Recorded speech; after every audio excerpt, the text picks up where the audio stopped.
முழுதும் பரவி வாழும் தாய் தமிழர்களுக்கு வணக்கம். இன்றைக்கு இலங்கையில பேசியிருக்கிற எம்பி அர்ஜுனா பற்றி தான் பேச போகிறேன்.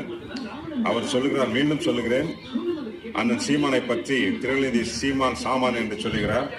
டேய் அர்ஜுனா, தமிழ்நாட்டில் நடக்கிற பிரச்சனையை உன்னால வந்து காப்பாற்ற முடியுமாடா? மலைகளை நீ காப்பாற்றுவியா? ஆறுகளை காப்பாற்றுவியா?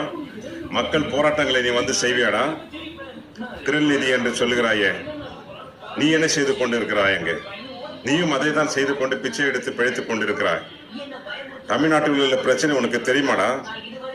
மக்கள் போராடி கொண்டிருக்கிறார்கள், ஆசிரியர்கள் போராடி கொண்டிருக்கிறார்கள், துப்புரவு தொழிலாளர்கள் போராடி கொண்டிருக்கிறார்கள், அரசு போக்குவரத்து ஊழியர்கள் போராடி கொண்டிருக்கிறார்கள், மலைக்காக போராடி கொண்டிருக்கிறார்கள், மலையை வெட்டி வித்துவதற்காக இதற்கெல்லாம் குரல் கொடுக்கிற ஒரே அண்ணன் தலைவன் அண்ணன் சீமான் தாண்டா. நீ வந்து போராடுவியாடா? நீ அண்ணன் சீமானை பற்றி பேசுகிறாய்.